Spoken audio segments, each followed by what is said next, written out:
the World Vision Conferencing Center.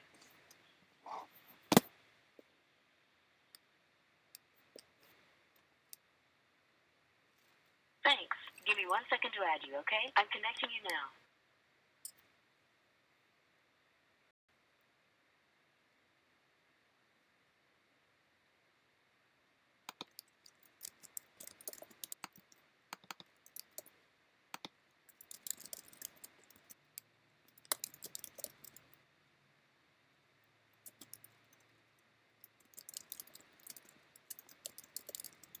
Back in Chicago, whom I'm going to park myself under that bus, screwed up Sunday night, and my email did not go out to this morning, as you probably noticed.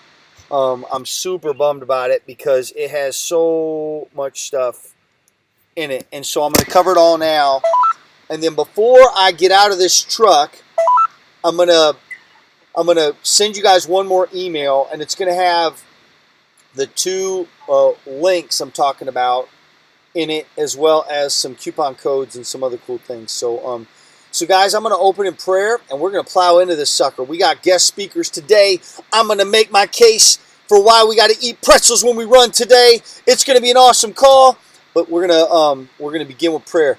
Father, I thank you so much for this opportunity once again, God, to connect us around your heart for the poor, for the most broken, and yet the best soil children we could ever hope to pour into.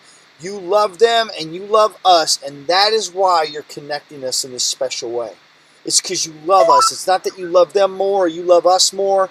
You love us all, God, and you're connecting us in this very special way, and it is not lost on me. I thank you for the time at Sierra Madre Congregational yesterday, just seeing all these folks just wake up and say, I want in, I want to be a part of this, Lord. So many of them, God, just struggling with affluence and struggling with apathy, and to see you wake people up with your heart and your love, it's thrilling, God. I'm out of words, Father. I'm so thankful. I give you this call, and I pray this in Jesus' name. Amen. Well, guys, I'm like I like probably people driving by right now. I'm doing this for my truck. If you just joined the call, it's pretty cool. Never done this before, and I'm in a reclined position, but boy, I am so pumped to give you this registration update. We have officially today, we have 166 charity relay teams. 166 charity relay teams. That's 331 registered relay runners with fundraising pages. The next largest charity at LA Marathon has 30 teams. We're bringing 166. The second largest charity is bringing 30. And after that, it's 10 and 15, 10 and 15, 4, 5, 3 and 4, 1 and 2. We're bringing 215 full runners. But I think we're bringing more than that. We've got to do a cross-check that we've not done since October, where we take our entire list of full runners, and we don't just use our database, but we type them into one at a time into LA Marathon's verify your registration website, and kind of do it the hard way, and we'll find out if folks went straight to the website or not to register. I think we've got another 10 or 15 folks that have done that we haven't already caught. So we've caught a bunch of them, but we're looking for more. So what that means, guys, is we will most likely toe the line at LA Marathon with 600 registered runners. We're at 550 right now. We're probably above that with the with this new cross check that we have to do. I am thrilled about that, just so you know that. And LA Marathon is thrilled about that. Now, we did not fill every team that we committed to fill with LA Marathon, but we got so close, guys. Like, we are super close. Just a handful of teams left. So what they're going to do for us and I got all this information through text messages on Friday, is instead of and they're basically going to let us have access to those teams, but it's going to be kind of more like an emergency situation basis. So if you've got somebody who's like, oh no, I wanted to get registered and I can't get registered, if you've got a couple people, send them to Jill Part at worldvision.org, or Johnny, Huddle at worldvision.org, and we should be able to take care of them. If we've got like 50 people, we're going to be in trouble. But you know what? That'd be a great problem to deal with, right? But right now, I know, like, if we have like 8 to 10 folks, we can get them registered. We can take care of that. So I'm super pumped about that. And you know what? It makes sense too, guys. You know, we honor the deadlines that LA Marathon gives us. We really do. I never give you a false deadline, as you know, and they don't give me a false deadline either. So, and we did a great job of getting the word out. You guys mobilized and really registered your people. And you remember, all these late regs, we've got 11 more zeros than we had last Monday. We had 120 zeros on fundraising pages last week. Well, now we got 131. That sounds like a problem, but it's not. It's because you guys kicked butt this last week, and you got people to open up fundraising pages and get registered. And I'm telling you, by doing that, God is going to change these people's lives through this process, guys. So I'm super pumped. That is the registration update. Right now, we are crushing it. And if anybody's asking, don't use the over 700 number on the website. I know that it's hard to remember, but that number is how many people have opened up web pages, fundraising pages with Team World Vision. But not all of them have registered for the race. So our real team, is at 550, and I believe we're going to hit 600. I really do. Now, those 600, how will they register? Well, they're going to have to pay the hard way. Like I said, we'll have 8 to 10 relay folks we could probably sneak in there. They're not going to be able to pay for the registration. That's the tough thing. We don't have a way for them to do that. So we'll provide them a registration, and then we'll probably talk to them about making a larger donation to their fundraising page or something. Remember, no fundraising monies go to my budget, guys. Not a penny goes to my budget. I hope you know that and you remember that. I wonder how much of this money goes to pay Johnny as he works for Team World Vision. None of the money that you raise, literally, I'm paid out of a completely different budget that comes from different funding at World Vision US. So that's why, I love fundraising for Team World Vision, because I can say that. Not a lot of guys can say that, you know. So we will have the spots, but Friday was the deadline, and then they extended it to 8 a.m., and then they gave us to the end of the day. So we're last week, so we're good, and we're full in, but let me know if you got somebody. And I'm starting to repeat myself, which is a bad habit I have when I'm talking about a difficult subject that I'm sometimes feel like I'm unclear on. So let me move on. We've got 131 zeros. I'm super excited to work on that and to address that, because we're $200,000 ahead of where we were last year. Courtney at the LAX group training one of our runners said she was like $100 away from hitting her goal, and she's got a hero level goal. And we got a lot of folks with that $3,000 hero level goal, guys. We got 5 people who are already in legacy land. They've crossed the $10,000 barrier. Mitch Rivas is about to kick that barrier down. Ricky Lumpkin's about to kick that barrier down. That is sick. I mean, this is the fastest we've ever moved, guys. It's incredible. And so right now I'm going to ask Ricky to kind of jump on, and he's going to take a few minutes and just share with us a little bit about his legacy journey. We got a lot of good announcements to come, but I thought, coming off this registration update, Ricky, which you really helped getting that word out too with the LAX group run, bro. I appreciate it so much. But one of the things I love about you is you are the personality type that I think people imagine. I'm going to restate that. You are not a flamboyant person. You're not a loudmouth, spit when you talk, Johnny Huddle kind of personality. You're a pretty cool cat. You communicate clearly. You're a great communicator. But sometimes people feel like, oh, man, well, you got to be some big old enigmatic, personality. some crazy person to get people to give, and you got to bug them all the time and bug them all the time. But I feel like you and Mitch Rivas are you're kind of twinsies when it comes to this fundraising journey from a personality standpoint. Brother, just share with us a little bit about your journey. Guys, in case you've not met Ricky is a Team World Vision captain for New Song LA. He and his worship band and buddies perform at many of our events. They performed at the team dinner last year. Ricky is Team World Vision to the bone. And hey man, thanks for being on the call, and yeah, thanks for joining us. No problem. What? Is there anything else I have to say? I think you said it all, right? No. I didn't even come close.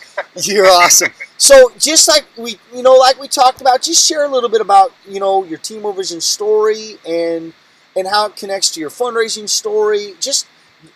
I just think people need to hear a little bit about your story today, bro, as we go into this final 6 weeks. All right. So my Team World Vision story actually starts before the 2015 marathon. Actually, when they did the 13.1 half, you came to the church, and my wife and I, we both signed up to do it. But then because of work, I couldn't do it. Raised the money, but just couldn't do it. I think it was like a 650 goal at the time. And then years later, I had a buddy that wanted to run the marathon. I was like, oh yeah, if you run it, I'll run it. And then 8 months later, he's like, okay, I'm running it. And I was like, oh no, now I have to really sign up. And literally the Sunday after he said that he was going to run it, that's when John Huddle came to the church. So I was like, oh, I guess God is telling me something. And so I signed up for the marathon right there that Sunday. And then the fundraising stuff started. And it was, I think, October, November when I first signed up. So in my head I was thinking, oh, you know what? I'm just going to wait till the new year to start asking people to donate. Because, they got travel plans and Thanksgiving and holidays or whatever. And then a guy, Dan Kamora from my church, was like, why wait? Just ask now. And so I kind of took that mentality, and I sent emails out to everybody on my email list. Literally like info@comcast.com. Anything that was in my email inbox, I sent an email out. And then, donations started coming in. And it came in from people I least expected, people I didn't talk to in many, many, many years. And within a week, I hit that first goal of 1310. And I was like, oh, that's pretty cool. So we doubled it. And then the next couple of weeks, we were almost at double the goal. And then at a group run, John Huddle, he runs faster than I do. He starts running with me. And he's like, let me talk to you. So he's talking to me. He's like, I think you can hit this legacy goal. And I'm dying. I'm panting. I can't breathe. I'm like, okay, John, whatever. And then raise the goal. And then raise the goal to 10K.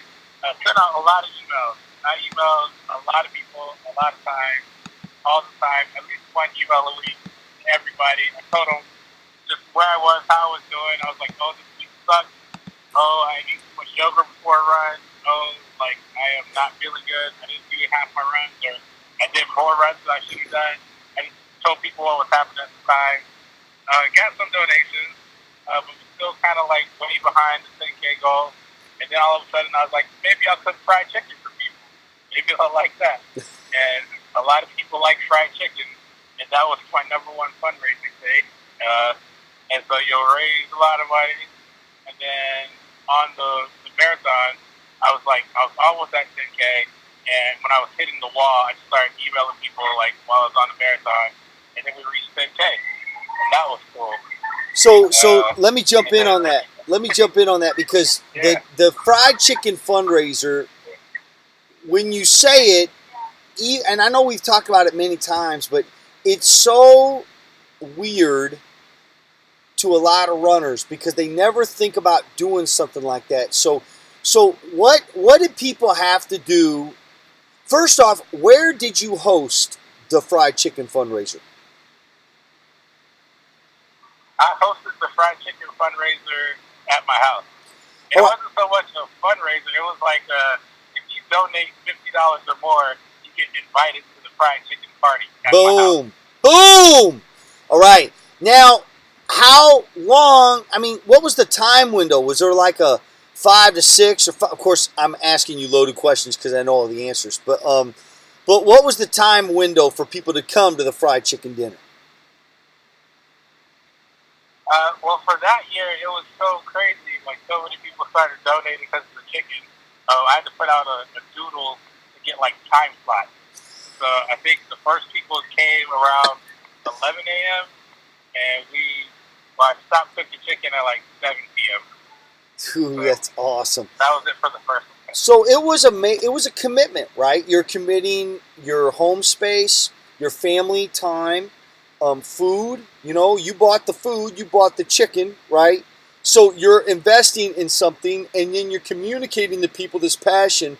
But when you invite them to the fried chicken event, and people don't, people that may not have met you face to face, Ricky, don't know just how much fun you are and how easy it is to connect with you. And I know that, guys on the call, you may not normally feel this way about yourself, but I promise you, you're way more inspiring and relational than you give yourself credit for. Most of us are.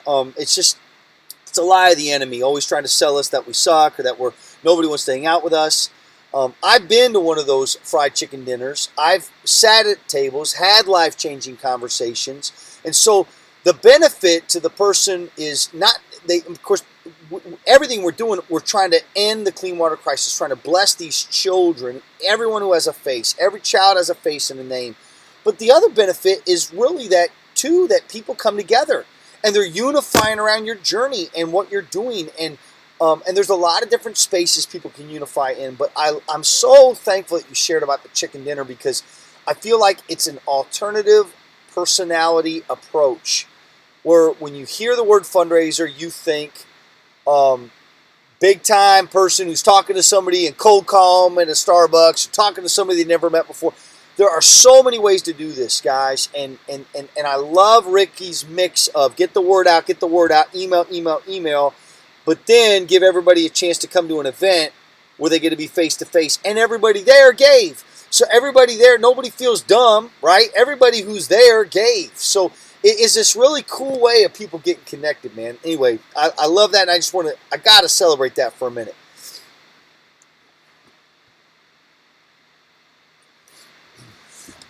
Well, did we lose you, or are you still on? No, I'm still here. Well, man, what's your goal this year? My goal this year, I set it at 50K, and I am way behind 50K. I'm still trying to talk to different companies and different businesses because my network is they've given a lot. But I think we're getting close to 10K, and actually I think one thing that's been really cool is like some of my biggest donors this year have been like past teammates or current teammates. Wow. And they're in the little thank you email just saying, hey, thanks for like encouraging us to run. Thanks for writing the email. I'll try to send out an email to the team once a week or once every other week. Oh, buddy, that's awesome, man. And don't say you're way behind. You're 20% there. I mean, if you set a massive goal, like a $50,000 goal, and you're 20% there, and you got there the hard way. You've really been scrapping and getting small as well as some good-sized donations. Don't give up. I mean, the great thing about setting these big goals is the big goals scare us into action, and we all need that. I don't know why. I don't mean like the bad fear, like scare us to death, but like the good fear, like we know that we've got to activate. If we don't activate, I'm thinking of a super cheesy moment in a Batman movie right now. But if we don't activate, if we give ourselves an easy out, we're not gonna see what God can really accomplish through the commitment. Well, brother, thanks, man. I'm gonna have you back on again. I love hearing from you, and guys, Ricky and New Song LA, Team New Song is hosting our Impact Night, which is a week from tonight. Okay, it's a week from the night, and it was supposed to go out in an email today. I know that we had to change the venue. We had it set at another venue. It didn't work out for cost reasons. New Song LA is giving us they're giving us the deal of the century to be there. So they're donating space and time, and I'm very thankful for that. It's going to be an incredible venue for what we're doing. It is in Culver City. It's in Culver City. So I know that this is the first time we've done an Impact Night not in Pasadena. And so it'll be a little tougher for some of our Pasadena and Glendale folks to come. However, all of our South Bay folks, our Palos Verdes folks, our Long Beach folks, our West Side folks, our Santa Monica folks, it's gonna be a great location for you. It'll be at 7 o'clock Monday night. You'll get the. I'm being told by my email fairy in Chicago that it's going to go out tomorrow. I've got an RSVP in there. We're going to feed everybody, guys. All you got to do is RSVP. No money. RSVP, and then let me know how many people you're going to bring. Could I bring the kids, Johnny? Heck yeah. If they're bedtime, if they could stay up till 8:30, bring those kids. We'll feed them. They'll have a blast. We're going to be in a great space. It's going to be a family time, but it's going to be good, guys. I'm hoping that we can break 100 folks at this event. And Samuel Gamusa, World Vision staff from Kenya, is going to be there. You are not going to want to miss meeting Gamusa. He's worth it. He's worth the drive. Get there so you can hear firsthand stories of what is going on in Kenya right now. Guys, somebody might not be muted. It's not super loud on my end, but it may be loud on somebody else's end. So if you're, that would be awesome. And of course my computer just timed out. All right, we got it back up. All right, so I'm coming back to it. I lost the Hangout, guys. Sorry about that, but my computer timed out. But we got the Wirecast going, so we're still good on that. So the other Impact Night option, guys, is actually in Temecula. It's first time we've ever done one in Temecula. It's going to be on February 15th, and we're Gamusa will not be at that Impact Night, but we'll have Lindsey Dean Rashford with us. We're gonna have Jill Partridge with us. I'll be there, and we're gonna have a rocking experience there. But again, you just need to RSVP. What's gonna happen there? Well, 3 things are going to happen. People are going to be radically encouraged if they come to this event. The first thing that's going to happen is they're going to walk in the stinking room and they're going to not have on their running clothes. Like they're going to see people with like shirts and pants on and normal outfits, and music's going to be playing, and it's going to feel like a party. And we're going to have the energy rocking. And the second thing that's going to happen, people are going to have fun, guys. We're going to have games, and I mean, like, one of the games we're going to play is so awesome, and it gets so stinking loud. We're going to have giveaways. We had great giveaways last year. We gave away a Garmin. We gave away some really creative stuff last year. And the third thing is people are going to be inspired. Expect to be inspired. Don Lee and myself, we're going to lead worship. We've not done that in a long time. We're going to do a short worship set. We've got a great program. We're going to equip you. We're going to pour into you. And you're going to come out of there ready to kill your fundraising goal. All right? We're going to crush our goals this year. One more time, guys. Somebody's not muted. It's not me that I'm concerned about. It's not so loud for me, but I can kind of hear it chirping. It may be louder for somebody else on the call. So if you don't mind muting your phone, God bless you. That would be great. So please mute your phone. So the next thing I want to talk about, guys, is the team dinner. I've been late on getting you an invite for that as well, but that link is set up. The team dinner this year. So next week we got 2 Impact Nights. One on Monday in Culver City, the other on the 15th in Temecula. Hey guys, if somebody can mute their phone, that'd be awesome. I appreciate it. We only got a few more minutes. Thank you. I think you got it. Thank you. That's awesome. But the team dinner, guys, is going to be the Saturday before the race. Doors will open at 5:30.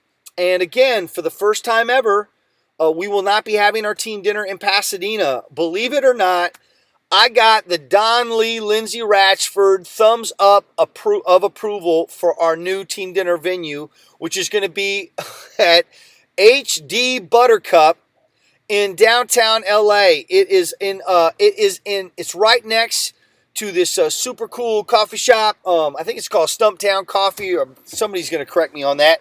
I'm blanking on the name. It's a furniture store that has a massive warehouse with drop lighting, a killer audio system. When you walk in there, guys, it is so cool and so funky. We're going to have valet parking. That it'll be free. It's going to be accessible. And the best thing about it is it's a 7-minute Uber drive from the expo. So literally 7 minutes away, just a few, it's like 3 miles, a little less than 3 miles away from the expo. You will be at the team dinner. So if you hit the dinner on Friday, if you hit the expo on Saturday, not Friday, on Saturday, pick up your bib, pick up your stuff, and then just scoot on over to the team dinner. You're going to be blown away. And I'm so pumped about it, guys, that tickets this year are $12 per person and $5 per kid. So if you want to bring your kids to the team dinner, a lot of folks that says, man, Johnny, I'd love to bring my kids. You don't have to, guys. You do not have to. But if you'd like to, we're going to lower the price for kids this year. So it's $5 a kid.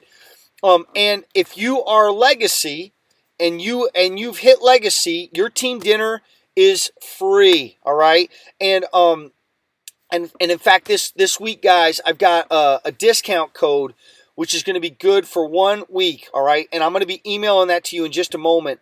The discount code is the easy-to-remember word, discount, in all capitals. And that will knock 50% off the ticket prices.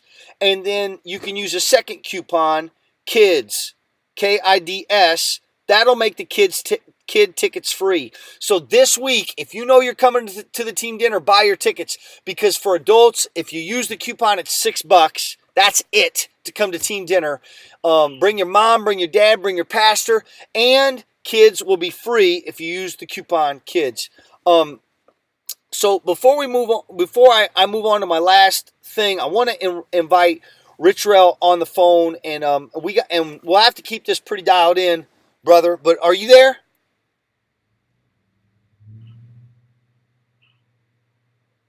Rich Rell, do we got you? I had to unmute. No. It's all good. It's all good.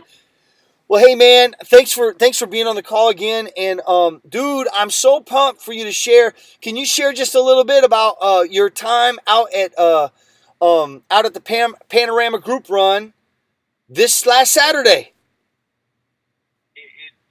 It's gonna be short, but I'm gonna tell you what, Sheila, Gina, everyone a part of the Panorama Group Run, ridiculous. It's an understatement. Showed so much love, so much care, great energy. Even though I got lost, you guys trust me, I'm a walking joke in a good way though. You understand that that's just my life. But they took care of me when I got back on course, and showed me all kinds of love, and we connected. It's just great to fellowship with people that are laboring in this cause together with their hearts. It's just, later that evening, we both contacted each other, Sheila and myself. She reached out, and I was, in that moment, just thankful for God for that day. So guess what? That's stop number 1 in the Rich Rell Express. If you saw a random invite email from that, and you thought, who is this? What's going on? It's me. I'm coming to run with you. I'm not coming to run anything. I'm coming to just fellowship and love on you guys and have fun. It was amazing. It was amazing.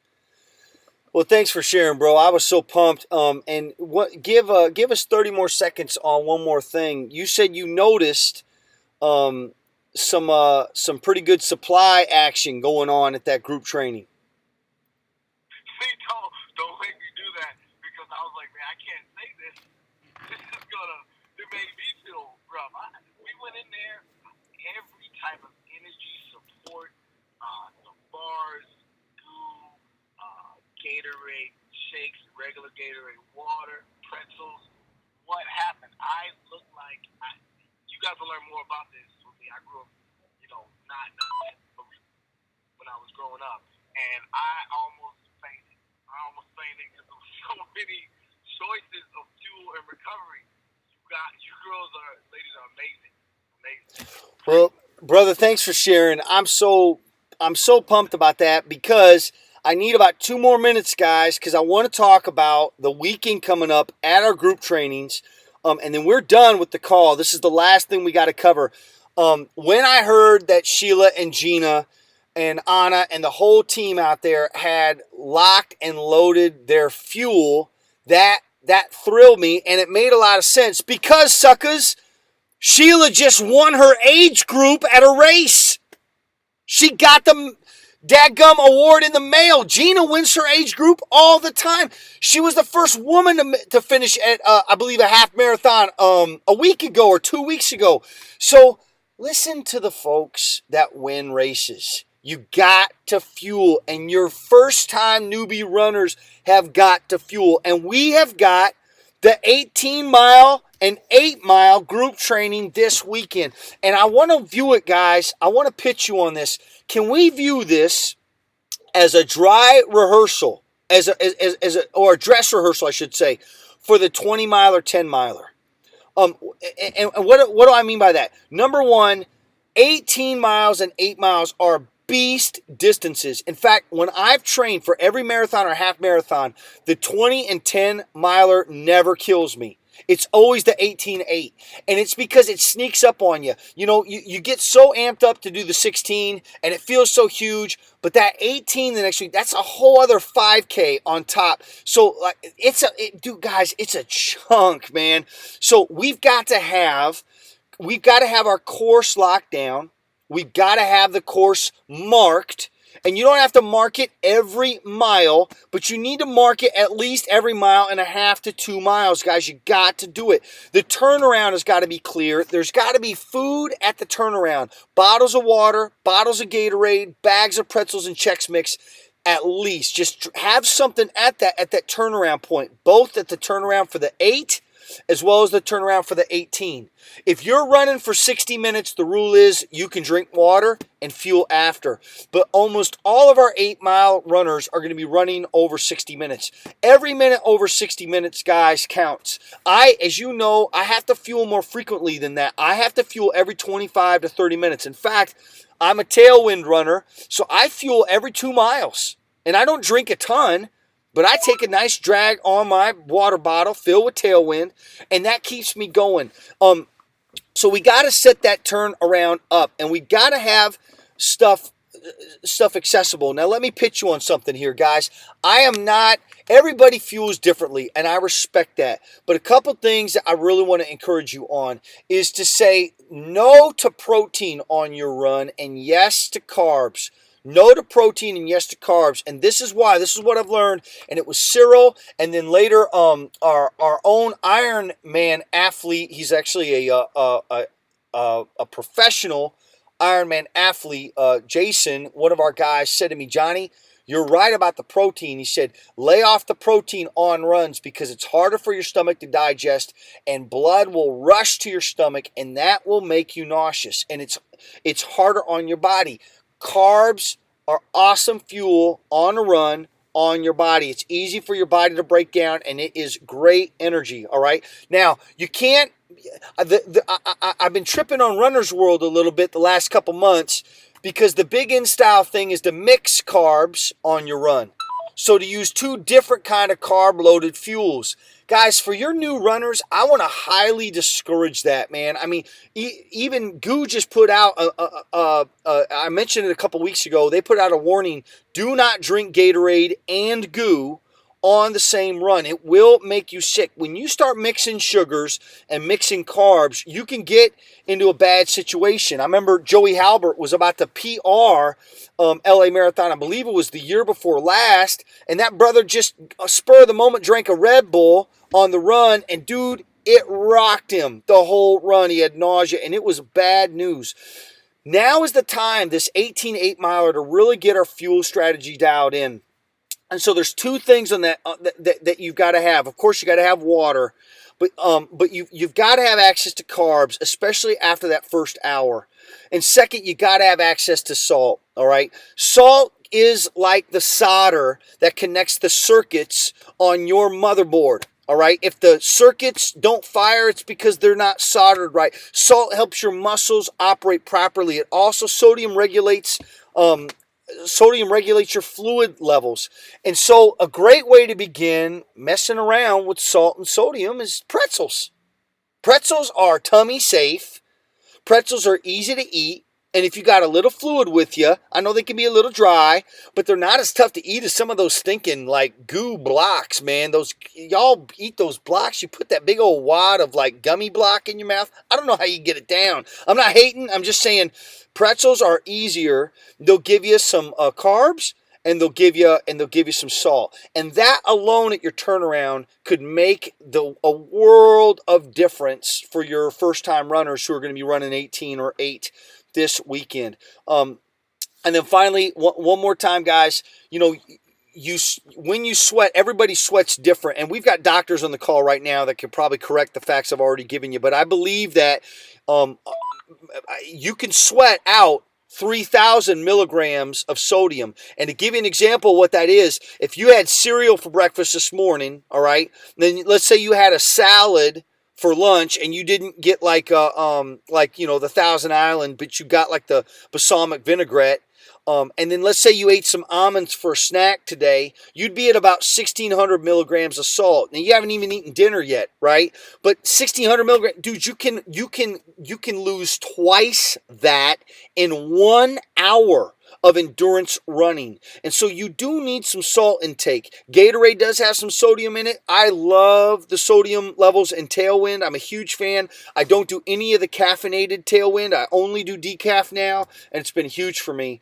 But this weekend, guys, we've got to be ready with fuel at our group trainings. So if you're in a financial place right now where you're like, you know what, Johnny, we can't provide it ourselves, and we don't really have volunteers providing it, dude, all you got to do is reply to my email, and just don't do a reply all. Just reply to me, and I'll stinking love bomb you a box of fuel this week for the 18-8. Okay, we'll get you some water, some Gatorade, some pretzels. We'll get you some yum-yums, and it'll take care of your runners. It's hugely important, guys. And the biggest thing is I'm seeing our highest fundraisers come out of the group training. They're coming out of the group training, guys. I mean, it makes sense.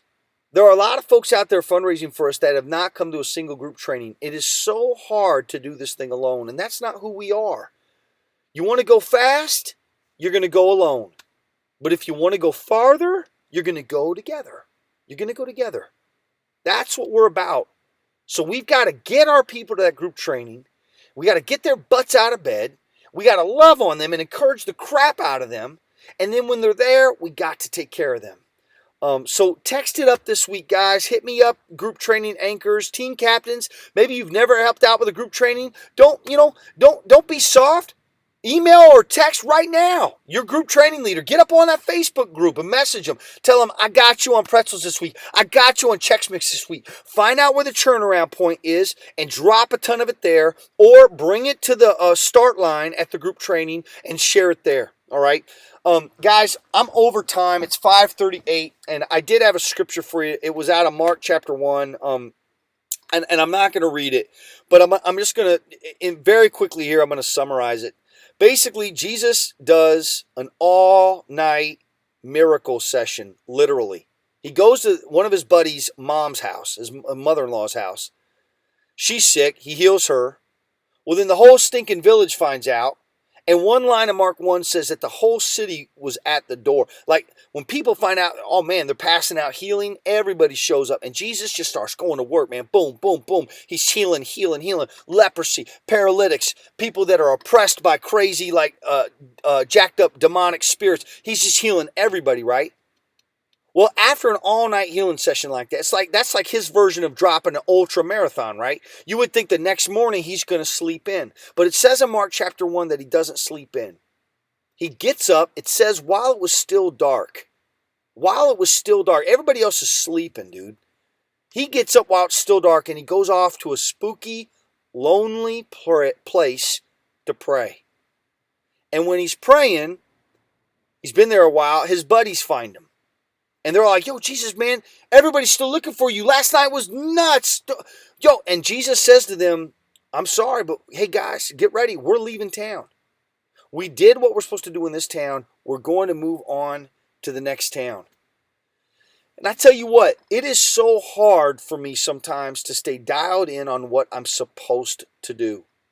Sometimes when I'm driven by the fruit in my life, I want to keep doing the stuff that produces the fruit. And the fruit's good. Healings are good. But sometimes we got to remember, I'll give you an example of this, team captains. You could tell yourself, no, I totally got to message some folks this week about those zeros.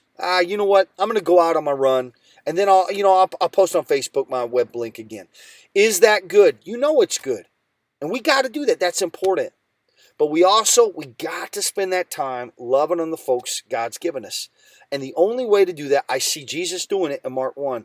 You got to get alone in prayer and ask God to fill you with a right mind so that you don't drop the ball this last month and a half. It's in those quiet places, man, when you'll start thinking about like people that you were supposed to connect with, teammates who are discouraged, quick text messages you can send out, phone calls, It's when you get quiet that God will start bringing those folks to your mind. And this is a word for you, not to like make you feel bad at all, but to just encourage you. Take that time. Get alone. On the run last week with Amanda, it rained on us. And it rained so hard, I had my phone in a chest pocket on my coat. It was raining, and it was blowing up with messages. And I just realized I can't check my phone because it's raining. And all I could do was run in the rain with Amanda. And we couldn't even really talk. Like we just ran in the rain. And just that quiet run in the rain, no checking text messages, I just prayed. And so much awesome stuff was coming to my mind, man. Stuff I know God's been trying to speak to me. But it took him getting me totally isolated on a run, quiet, to be able to reach my mind and my heart. That's where I find my love for these children in the Congo and in Kenya and in Uganda. That's where I find my love for them renewed, And that's where I find my love for you guys exploding and emboldened. That's why I want to see you at this Impact Night last week. Make it happen, If you can be there, get there. I want to see you at the group trainings. I do. But I want to see your people, your most terrified people at those trainings. We got to love on them. So let's make it happen this week. Thanks, guys, for staying on a little bit longer. That's it for the call. If you got a question that's burning a hole in your heart, you could stay on. I'll wait a couple minutes here, and then I'm going to take off too, and I'm going to email you the stuff I promised to email you. Thanks, Rich Rell, for the awesome panorama update. Thanks to the Johnson team out there and everybody else that's crushing it. Thank you, Ricky Lumpkin, for just stinking being awesome. We love you, dude. And can't wait, guys, to see what God's going to do this week on our team. That's it.